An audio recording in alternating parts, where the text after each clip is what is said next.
are live again with the Disruptive Technology Factory. My name is Miah, and we're joined today by Dr. Rosy Boardman from the University of Manchester. And as always, we have Dr. Alex Fenton from the Salford Business School. So how you doing, Alex? Hey, I'm all right, Andy. Nice to be joining you both again for this one. I've been really looking forward to this session. Me too. I've been trying out Instagram effects, trying on Gucci and Prada headsets and all sorts of things, which have been a lot of fun. I've been blown away by how much has been happening over the last 12 months with disruptive technology in fashion. So I'm really looking forward to hearing what Rosy has to say. So we're going to run it with about 15, 20 minutes presentation from Rosy, and then we'll have a good amount of discussion afterwards. We are live on YouTube, Twitter, and Facebook simultaneously. And for anyone that's watching, if you post a comment, we'll see it pop up and we can add it to the stream and hopefully get an interesting discussion around what is disruptive technology in fashion. So with that, Rosy, it's over to you, and we look forward to hearing what you've got to say. Thanks, Andy. So shall I just share my screen? Can you see that okay? Yeah, we can see it fine.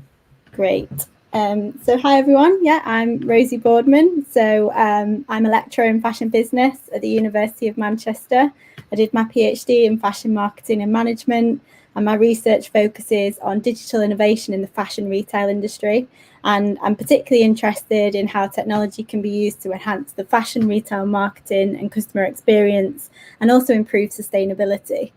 I generally use eye tracking and qualitative research methods. So can you still see the slides? Just checking it's all working before I go in.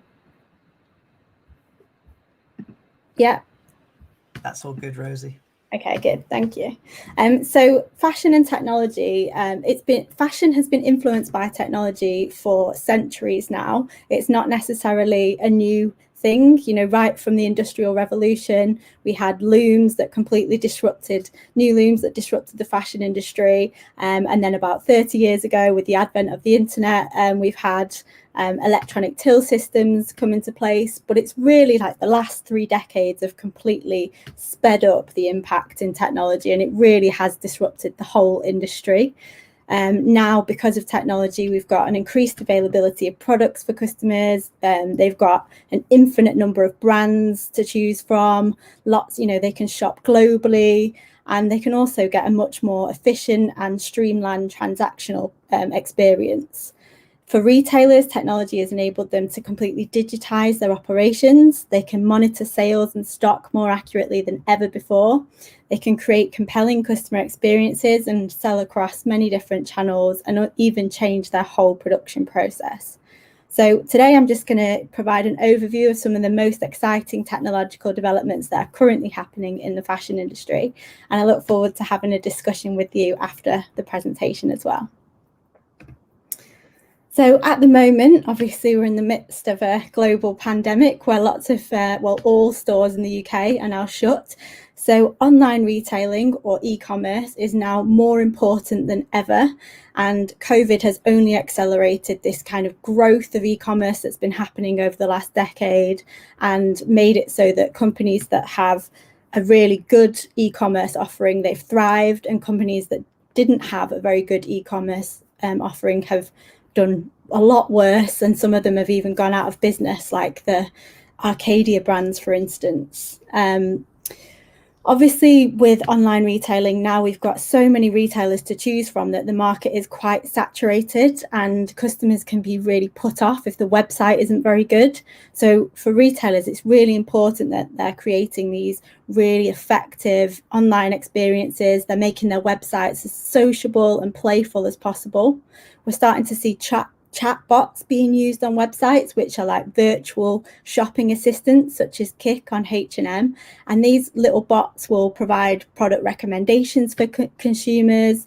AI technology is embedded in them so that they can recognize the consumer when they come back onto the website. They can remember what they liked, what they've bought, and they can recommend certain products to their customers on the website as well. So this is becoming quite an effective way to sort of personalize that online shopping experience. John Lewis has taken this to the next level. So during the last year, obviously people haven't been able to go into their stores. So they've been offering virtual appointments with sales assistants, like personal stylists, and you can book those like through a video chat, for instance. So it's this that's going to make online retailers more effective, providing these extra added services. That's really the way forward for online retailing. Obviously, augmented reality is one of the biggest technological developments that's happened in the last few years. So that's where if on your phone, for instance, you can apply a filter to your face, or basically something technological is superimposed into the real world.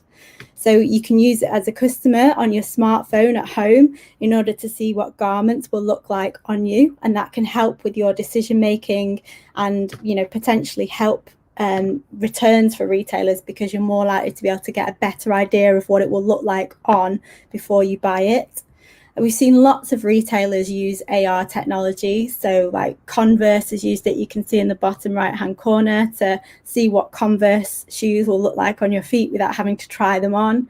And Speedo as well has used it. So you can see in the top left, you can see what Speedo goggles will look like on your face without having to try them on. And Speedo have said that this is actually using this technology has actually increased sales by 30%, and also people are more likely to buy a more expensive version of the goggles as well. So it's really quite effective for profits for retailers too. This is also really embedded in the beauty industry. Lots of beauty retailers are using it for people to try on makeup and experiment with their looks, in terms of like new eyeshadows, new lipsticks, and so on. And obviously, you can't try these kind of products on very easily in stores, especially not at the moment. So that's a really good way that the technology is being used. One of the biggest issues, obviously, shopping for clothing online is fit, though. It's the biggest reason why people return items that they buy online. 49% of female online consumers aged 16 to 34 and 45% of female consumers aged 35 to 54 agree that they struggle to find clothes online that fit. So it's a real, problem for retailers that they've been trying to solve for a number of years now. And for customers, there's a growing interest in trying to solve this as well, and trying to find ways that they can, better find out how things will fit them before they buy them, because no one really likes having to return things. So 70% of consumers say it's easier to shop with retailers that at least show the clothes on different body shapes. And ASOS have really capitalized on this by using AR technology in order to show products across on lots of different models, with lots of different body shapes from size 4 to size 18. So there's 16 models in total, and you can use AR technology to find the one that you feel like has the body shape that's closest to yours and the size that's closest to yours. And hopefully that will help make you more confident in what that garment's actually going to look like on you when you buy it, and therefore it will reduce returns. We've also seen augmented reality used in stores through magic mirrors for a number of years, which is where you look into the mirror and it will overlay an item on you. So like a dress will appear on your body. So it means that you can virtually try on the clothing, you can try on different colours, different styles, and potentially that improves your experience in the store, because it means you don't have to go into the fitting room, you don't have to wait. A lot of people don't really like trying stuff on. At the moment, you're unable to try things on, so it's quite a good thing for improving the experience that way.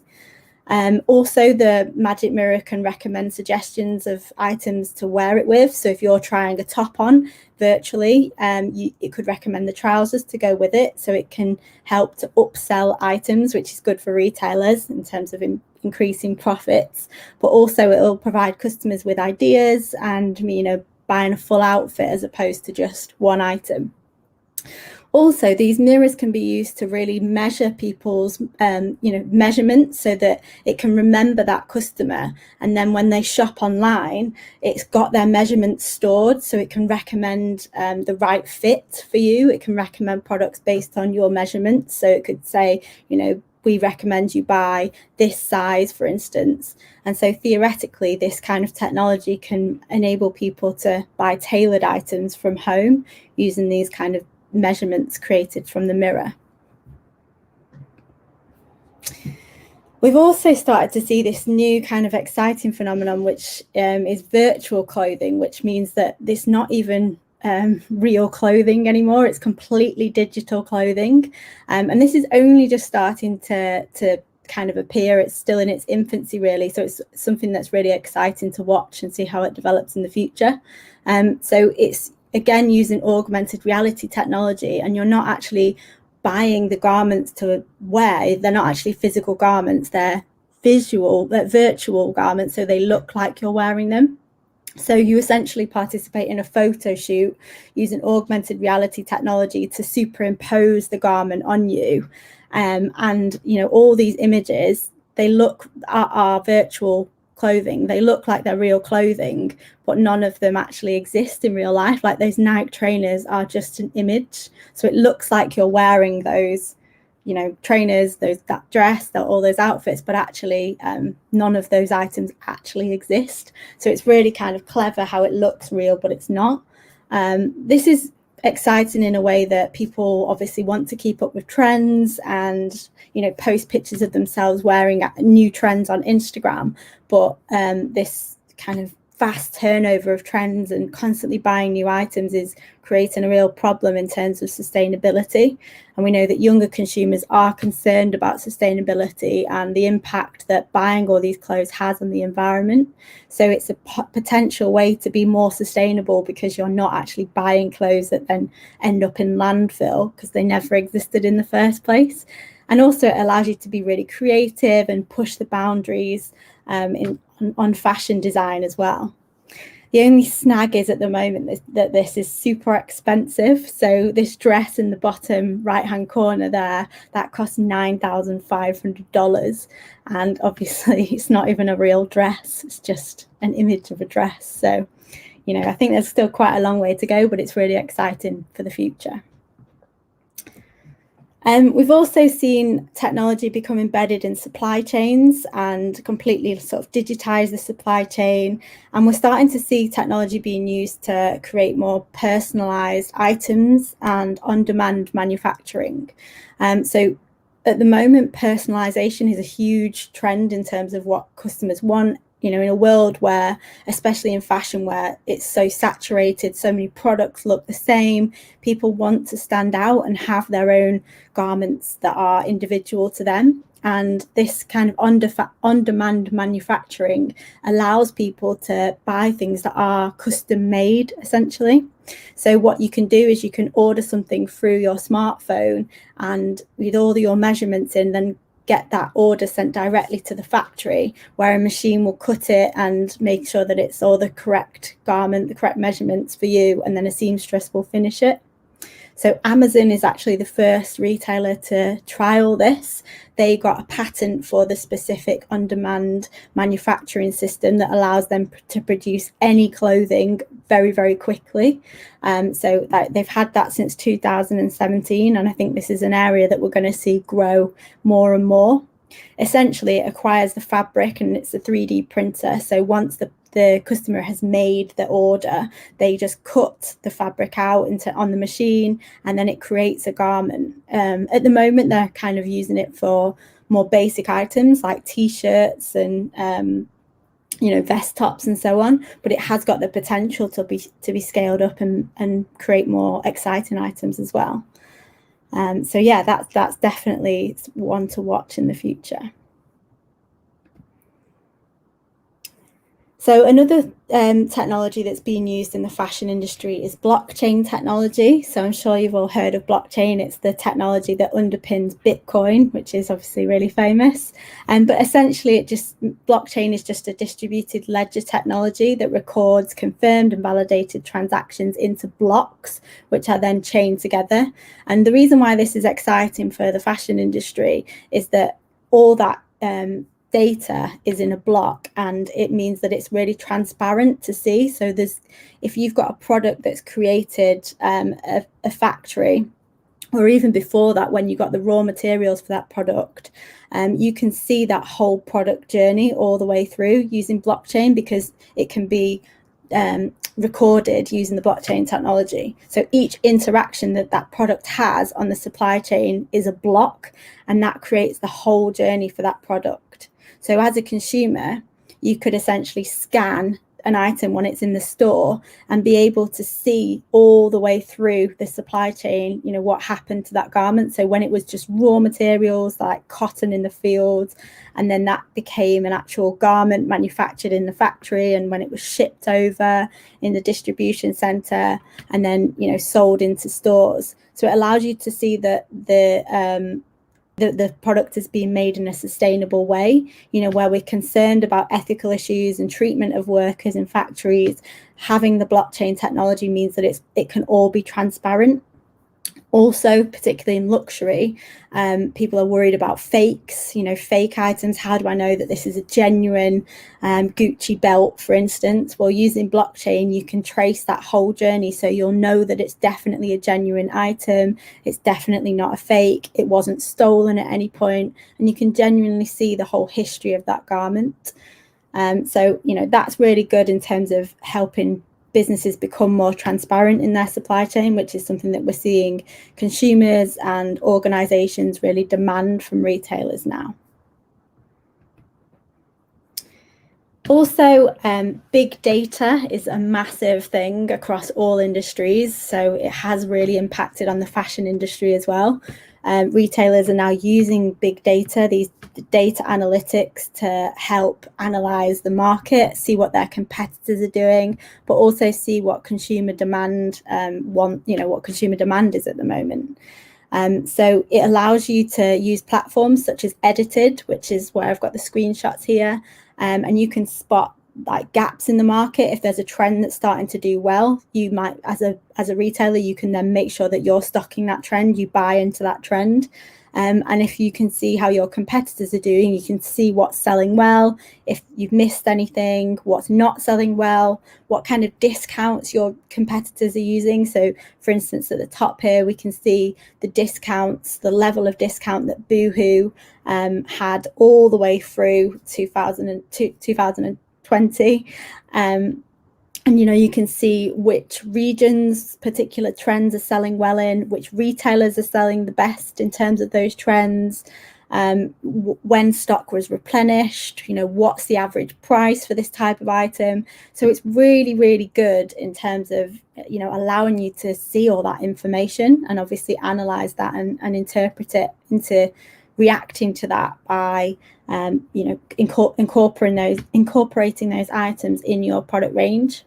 The only downside to using all this data is to make sure that you don't get too carried away by only responding to trends and what your competitors are doing, because it's important to kind of keep that creativity as well. So we always need to make sure that there's that human element of creativity in range planning, and as a retailer, you're still offering the consumer something unique. Some of the pitfalls that we've seen retailers fall into is just being too heavily reliant on data and kind of losing sight of the creative, exciting aspects of fashion as well. So technology can also be used to enhance the in-store experience. Stores have really started to struggle over the last decade. It's quite well publicised, the kind of death of the high street narrative in the news, where there's been lots and lots of store closures. Obviously, the pandemic has sped this up, sadly, and we've seen so many store retailers fall.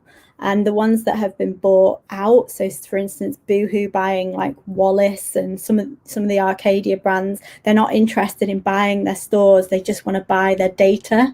You know, Topshop, Miss Selfridge have been bought by ASOS. They're just going to sell on ASOS. They're not planning to open any stores.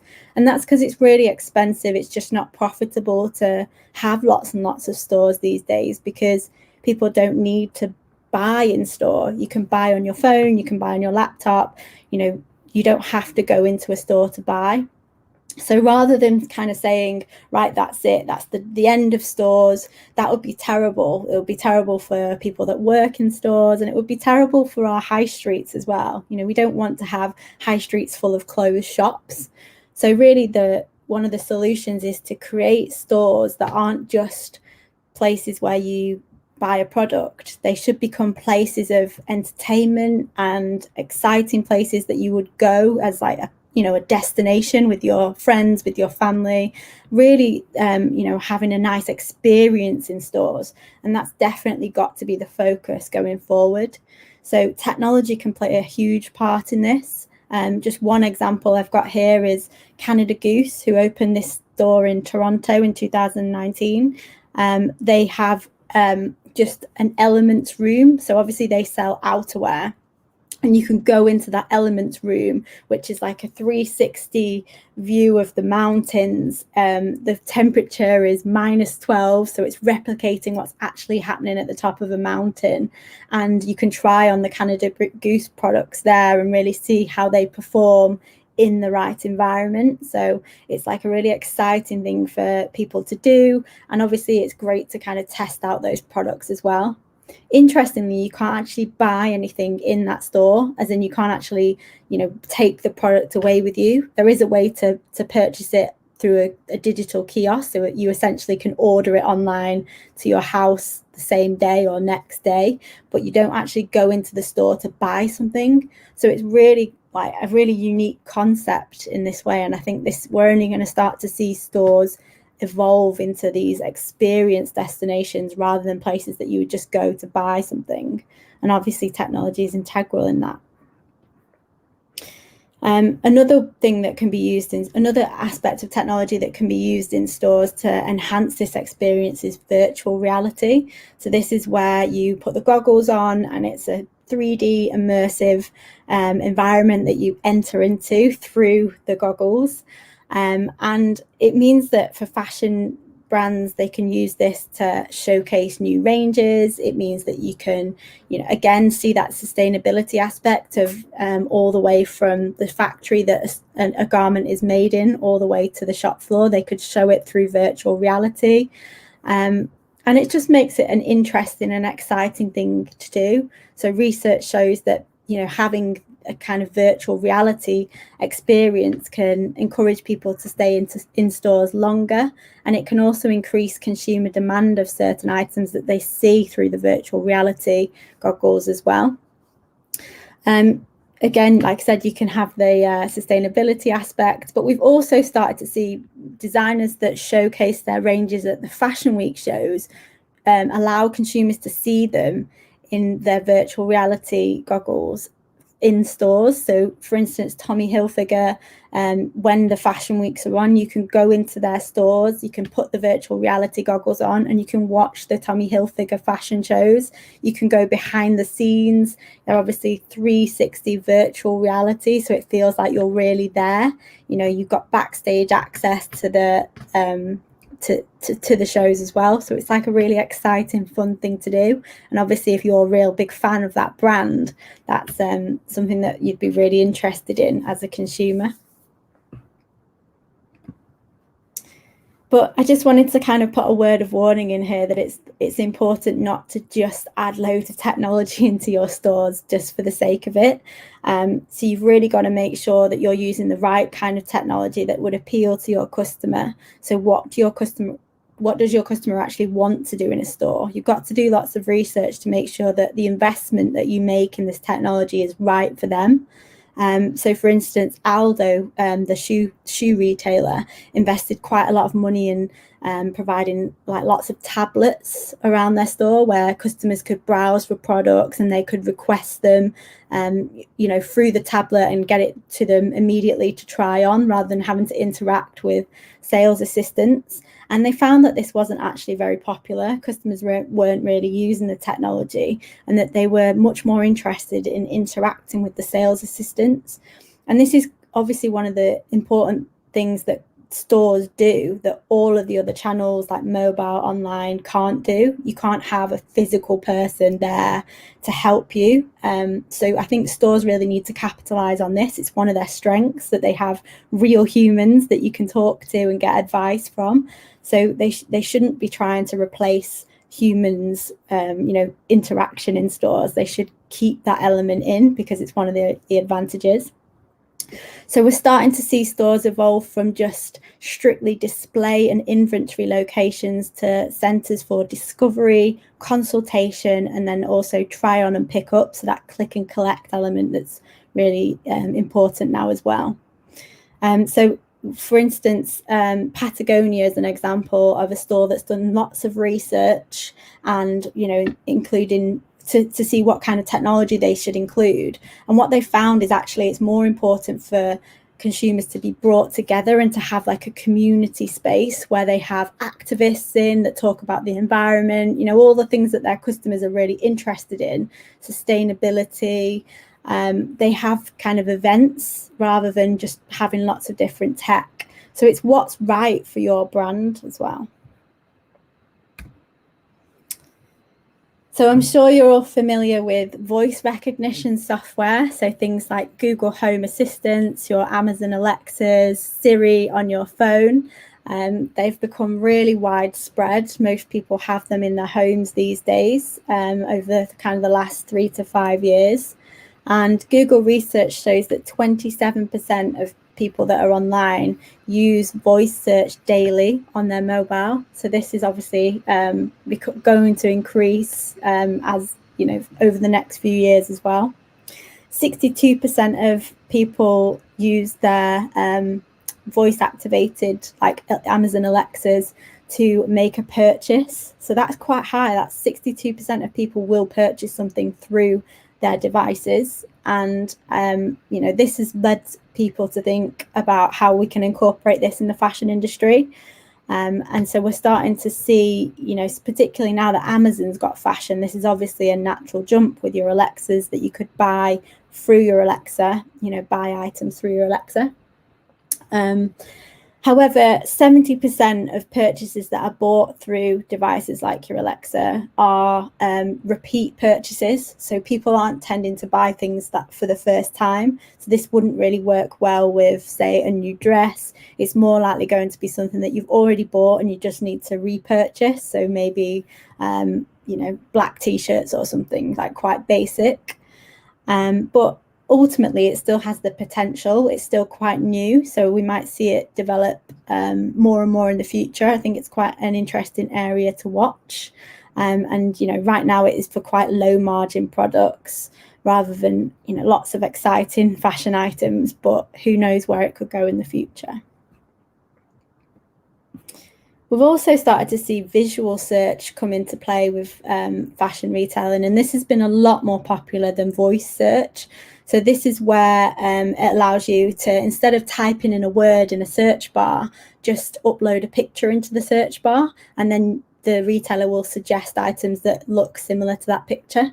So you can see here on the right, this is me doing this on ASOS. So I saw this pink dress on Instagram, Reese Witherspoon wearing a really nice pink dress. I then opened my ASOS app. I put the image into the search bar, and then it brought up all the dresses that were quite similar to that pink dress. And it's quite accurate in terms of, if I like that pink dress, I'm likely to like the ones that it's suggesting. So this is obviously easy for saving time. And, rather than having to type pink maxi dress or something into the search bar, it's much easier to do that. And also, in a generation where people are on Instagram all the time, it's so easy to see things that inspire you on there that maybe, you can just screenshot that and upload it, and you can essentially buy that look immediately. ASOS was the first retailer to actually do this, but other retailers like H&M and M&S are also doing it as well. So this is quite, because fashion is so visual, this is quite an effective way to incorporate the technology. And then finally, I know I've thrown loads of information at you. I'm just really excited about technology. It was hard to narrow it down as well. There's still more things I could talk about, but I wanted to end on social shopping because social media is a massive part of our lives now. And obviously, there's loads of fashion influencers that are on there. We see fashion items all the time that influence us to buy them. So 67% of 16 to 24s in the UK have been influenced directly buying through Facebook or Instagram for buying an item. So that's really, really high in terms of how it does influence us. And over the last year, we've seen shops become embedded into platforms such as Facebook and Instagram, where you don't even have to leave the social media app now. If you see something on it, you can just buy it there and then. So we saw this on posts, first of all, where people can upload things and you can buy it straight away. But now we've started to see, actual shops become open. So retailers, smaller retailers in particular, this is great for, because you can open up a shop on your page and people can just browse the items on your shop. You can save them for later. And now you can even buy things when people are live streaming. So on Reels, on their stories, we started to see, actually being able to click on the person and buy what they're wearing there and then. So it's become like really exciting, and that instant gratification that you can get, like where you say, oh, I like what she's wearing, I'm just going to buy it. And YouTube and TikTok are also starting to introduce this as well. So it's going to be on all the social media platforms really soon. There's some references there, but hopefully that's kind of whet your appetite, made you interested to see all the different possibilities that are happening in terms of technology in the fashion industry. And I'll be looking forward to hearing any questions and having a discussion with you now. Thank you. First of all, Rosy, thanks for that. I've wrote down about 11 questions and thoughts which we haven't got time for now. So I'm gonna. First of all, Andy, could we just quickly share we've got like a mini survey for our audience, haven't we? Just to see if we can just ask a few questions about what people want to see over these events and so forth as well. So could we just quickly share that, Andy, if that's all right? I'm going to put it across the bottom actually and let it run across the bottom of the screen for everyone, hopefully. So yeah, it's something that just helps us understand a bit more how to tailor these events for the future. Tell us a bit about yourself, tell us what you'd like to hear about. We can really respond to the sorts of things that people want to discover. But my goodness, what a lot of things were Rosy just now. It was great. It was great. I mean, it's mind-blowing, really, just how much has been happening. And I thought I was out of touch with fashion at the start of this. Now I just feel like a world away from things. But I don't believe that. But I tell you what, one of the things that's really interesting is a couple of years ago now, we had a visit at the university from a local sort of, not a retail entity owner, but actually someone that's responsible for like a shopping mall. And they were thinking about how to transform their experience because they were seeing the impact of the transformations that you've been discussing. And trying to think about what that experience should be like is just, for many of them, it's quite far beyond what they're used to, and how do you get them to make that sort of change, I think is one of the big challenges for sure. No, it's absolutely brilliant. I'm quite interested as well, Rosy, of all these things. Obviously, in the northwest, in particular in Manchester and Salford, we've kind of, our towns and cities have grown up, haven't they, through textiles and so forth as well. So what role have Manchester and Salford got to play in disruptive tech and fashion, do you think? Good question. I think actually, we're obviously known for our heritage, Cottonopolis, like very proud of our textile heritage. But I think, that's changed. Obviously, a lot of the mills don't exist anymore. And Manchester and Salford have actually become leaders in the UK of this like fast fashion. So they've kind of moved with the times, and now all the super fast fashion brands are based there. So like Boohoo, Misguided, In the Style, so many of them are based in Manchester and Salford that it's really exciting to see that they're kind of leading the forefront in that. And Boohoo especially is like one of the most successful retailers at the moment. Who'd have thought a few years ago that they could be buying up some of the Arcadia brands?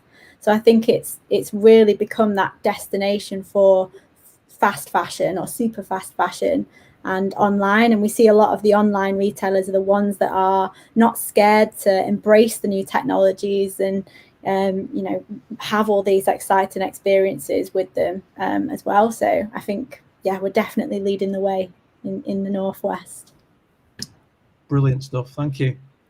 I mean, I'm amazed at just how widespread this is as a kind of all the different brands you mentioned. It sort of started off with quite high-end brands integrating this sort of technology, and now it's everyone that's trying it out. But you mentioned also this important part of trying to transform the sort of high street into a community. And I was thinking back to when the Apple stores launched and how you'd have these. I mean, you don't see them anymore. I think where I live, sort of near Liverpool, you don't see a kind of event space within many Apple stores anymore. It's just become this kind of almost very minimalist environment where very little happens. But I remember there used to be places where events would happen, mostly to help people use their iPhones and so on. But is that, I guess, part of that legacy really of the digital era that the Apple store really symbolized?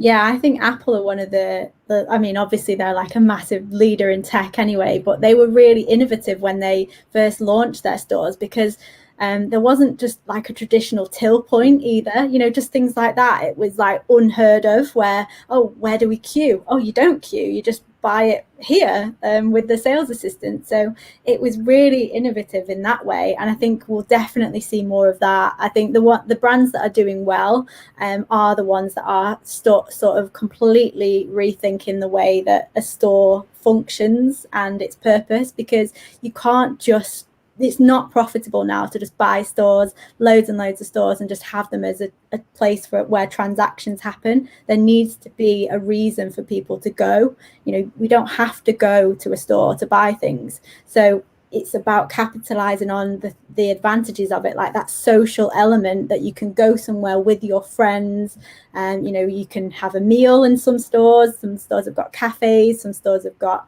places where you can get your hair done, your nails done, even like Primark in Manchester. You think, oh, that's a value retailer, but they've got a Costa coffee in there. They've got things like a nail bar in there, and it's such a place where you can kind of go and experience that with your friends, with your family, that it makes it a nice day out. And that's what stores have got to do. And the ones that are doing really well are really taking it like that extra mile by providing things like fun spaces to, like Adidas have got pool tables in their London stores now, and just things that are like added value. It's interesting to see the way the technology is used to enhance that experience as well, isn't it? And become, a social experience, an exciting experience. I like your point about the kind of playing to the audience and using the data to tailor that, but also being, keeping that creativity and maybe that qualitative element of your understanding to back up the data side. But I love the idea of the, -12 simulation in Toronto as well, because it gets pretty cold there. But what do we do in Manchester? You're a room you go in where you just get battered with rain or something, like turn the showers on or something like that. We've got a comment from someone that's watching our YouTube stream. So blockchains are like the ingredients you can find on a product, information made accessible to consumers. Is that sort of what's going on here, Rosie? Is it something I'm not how sort of prominent is blockchain at the moment in fashion? Yeah, it's starting to get used more and more. So that's a good way. That comment summarizes it quite well, because I think it's a response to the biggest issue in the fashion industry, which has been highlighted a lot over the last 5 years in particular, which is sustainability, ethical issues. We've got terrible working conditions in factories. There's also the environmental impact with, pesticides being used, chemicals, lots of carbon emissions from transporting garments all over the world, and then ending up in landfill because we've got so many clothes. So there's all these issues that really the last few years people have been crying out for more transparency. So it's very easy for retailers to hide, and as customers it's hard to know where your clothes were made and how they were made, was it ethical, but people want to know that information. And I think if you have blockchain technology, there's nowhere to hide with that. So that using that technology throughout your whole supply chain means that it is transparent. So obviously you have to make sure that all the people in the supply chain will use it. So, you know, people right from the very beginning that grow the raw materials all the way through to the manufacturers, and the, you know, it being shipped over in the distribution centers in the UK. So everyone has to be on board. But if everyone is on board and hasn't got anything to hide, then as a customer, you can just see that, you know, once that product's in store, you could essentially scan a QR code on your phone and be able to see the whole journey. So yeah, we are starting to see blockchain being used, and it's only going to increase, I think, because people want that transparency now. So. That's really interesting what you said. I mean, we think about blockchain, you said we think about Bitcoin and so forth, but there's so much more potential for blockchain, isn't it? I hadn't thought about the luxury market and the ethical aspects of it as well are hugely important to fashion, aren't they? They really are. We've got another question from Maxwell, who's on our YouTube stream. He wants to add that out of all the fashion or sports brands using disruptive tech, he's noticed that Nike's the only brand to use co-design of trainers on their website, which is really interesting to hear. Because I would imagine there's already, by the integration of these platforms, there's a whole range of new collaborations that are taking place between the fashion industry and those tech developers. I mean, there must be so much creative collaboration that's going on in that world. Yeah, co-creation is definitely a growing trend in the fashion industry. So that's something that we're seeing. Social media is enabling that to happen as well, where consumers are really having an input in the design of products, and that personalization is really, really popular. Nike and Adidas are quite good in terms of incorporating new technology, but I think you're right in terms of Nike being really at the forefront of this. You know, we saw that they have virtual Nike shoes, and you know, where they don't even exist. So yeah, they're definitely at the forefront. They're also doing the really cool things at the moment where they're creating trainers for like people that struggle to tie laces. Have you seen that? Where they're like, you know, the shoe, you can just slip it on. Google it. It's really, really cool. So I think Nike are always looking to innovate and use the latest technologies. They're definitely an interesting one to watch. I think you might have borrowed that one from Back to the Future again. It happened like last week. They're so cool, honestly. They're like a shoe that's like, I can't see in front of my camera, that's that, and it just like snaps out. So people can just slide their foot into it and then it's on. It's cooler than Back to the Future. So Maxwell's added, it's where customers get to design their own trainers from color to fabric, and they can get them delivered. I mean, are we moving into a much more sort of personalized form of design? Are we becoming the designers ourselves? Is that one of the trends that's happening, Rosie? Yeah, definitely. Co-creation is massive, where you can design your things because people want uniqueness now. You know, don't want to have the same trainers as everyone else. So you can do this with Adidas as well, I think, too. You've been able to do it for a couple of years, but we're definitely starting to see that. Obviously, as well for retailers, you can charge a premium for this, and you often can't return them because they're personalized. So there's no issue with returns. So it's quite a good, profitable strategy for retailers too. I mean, I guess I would wonder also about what's the IP associated with your design, because you could imagine that if you are an artist wanting to create an amazing pair of Nike trainers and you design your product, I mean, who's free to resell this product afterwards? You could also imagine a celebrity with their own design that creates their trainer, and then it becomes a massive collector item as well. Yeah, you need a little kind of terms and conditions background IP and foreground IP, don't you? I bet it's there. I bet it belongs to Nike for sure. Probably, yeah. But it does make me think about how these sorts of ideas borrow from broader principles in digital technology. If you think about the trends over the last 15 years towards increased sort of personalization, authorship within the content creation process, are all elements that come out of that social media world. I love the idea around Amazon as well, and you know, they're getting the patents in there for sort of, you know, drone deliveries and you know, 3D printing of items. But you know, the concept of, you know, you can kind of go into a store, experience the technology, and then you know, personalize something and get it 3D printed and delivered or something. It's just mind blowing. But this is the way things are going, isn't it? You know, the high street is in decline. Traditional retailers are in decline, so they've got to kind of become more digitally mature and adapt to the new audiences, haven't they? For sure. And I guess I also see, I mean, around sort of gaming, around streamers who are streaming their own content, they use a whole line of clothing that they're developing that is personal to their channels. And I wonder whether part of what's happening here is a kind of disenchantment with the big brands or the conventional sort of mass consumption that we've seen over the last 30 to 40 years really thrive. So do you feel like, Rosy, that in fact all these things are reinforcing established brands, or are they making way for smaller brands to gain more prominence? I think it's actually really good for smaller brands. Obviously the big brands have got the budgets to be able to really invest in some of the tech solutions, so they do have the advantage in that. But if for smaller local brands, they can just choose something and really specialize in it. And I think there's a real appetite, which has only actually increased as a result of the pandemic, of people wanting to shop with more local independent retailers.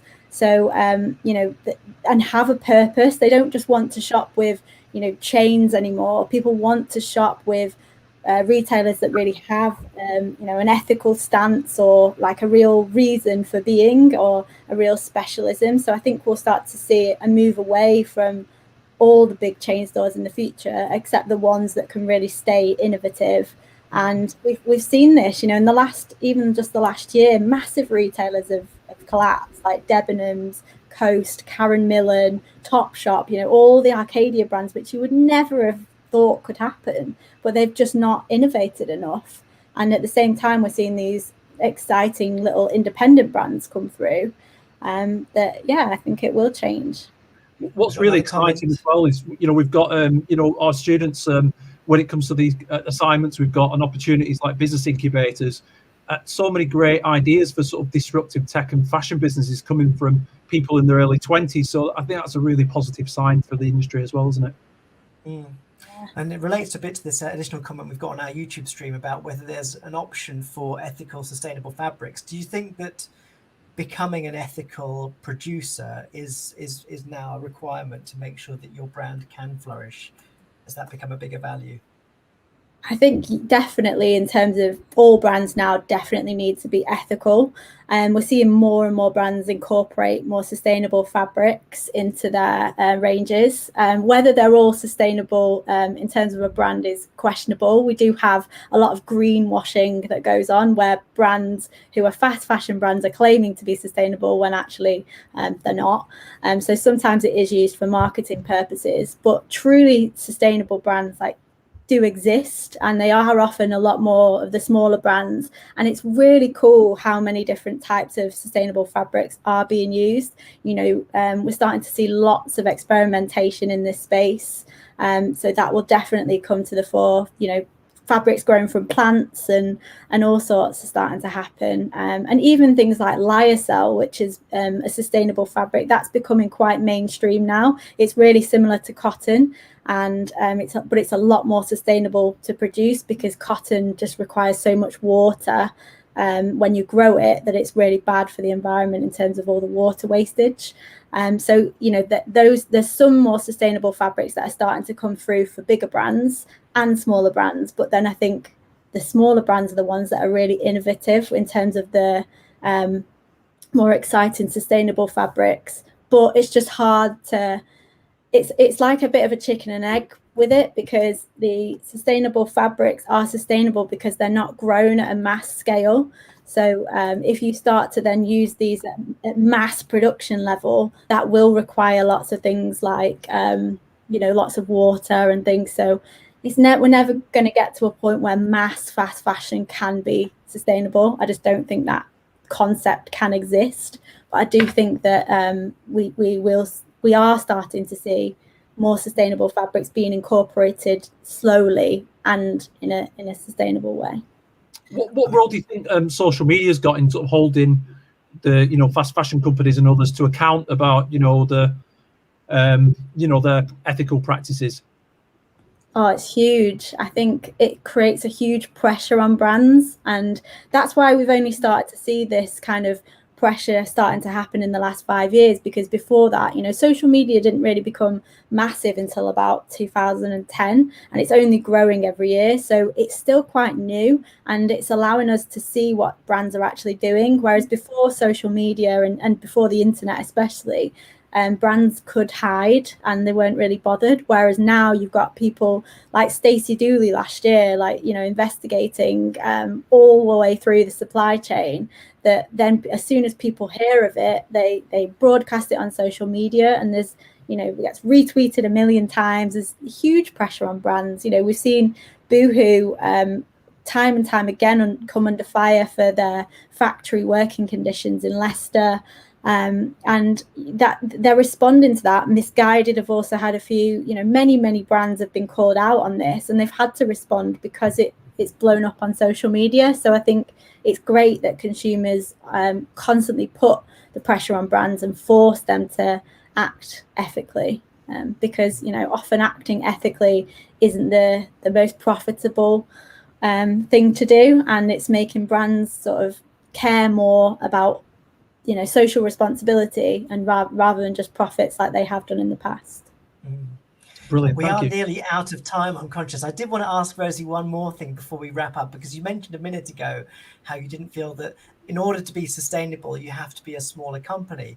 And I've been much more aware over the last couple of years how people are recycling their clothes. So they're selling them on Facebook or all sorts of things to obtain new clothing as a secondhand sort of option.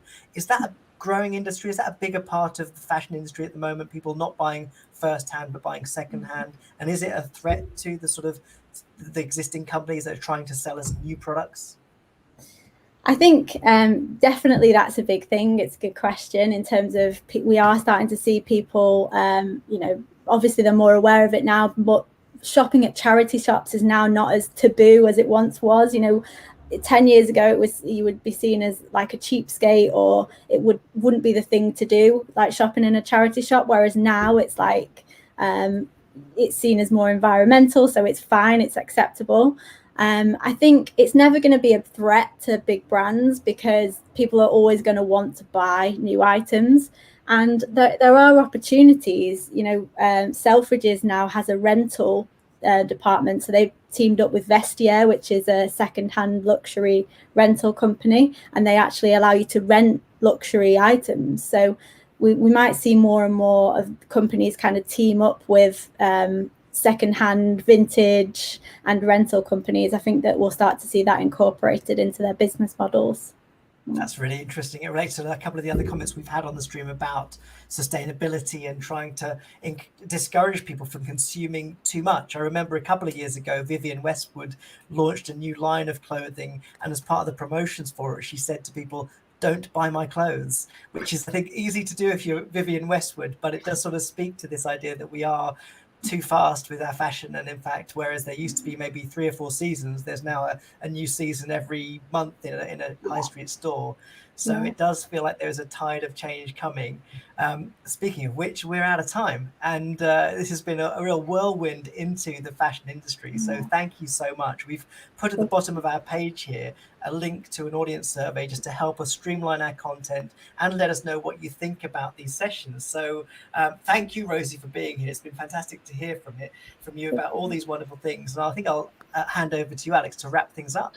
Yeah, thanks so much, Rosy. It's been a total education and eye-opener for us, and it's given us lots of food for thought. I'm just really glad we've recorded this session as well, because I can see myself watching it back and referring people back to it. There's loads of jumping off points for this if people are thinking about, you know, creating their own new kind of disruptive fashion tech business, or just thinking about disruptive tech in different ways as well. So thanks so much for that, and to all the audience for joining us, and for the great questions and comments as always. It's been a pleasure, and we'll see you all back in a couple of weeks. We sure will. Keep your eyes open on Facebook, YouTube and Twitter for our next event. Thanks everyone. Thanks, Rosy. Thank you for having me. Thank you. Take care. Bye.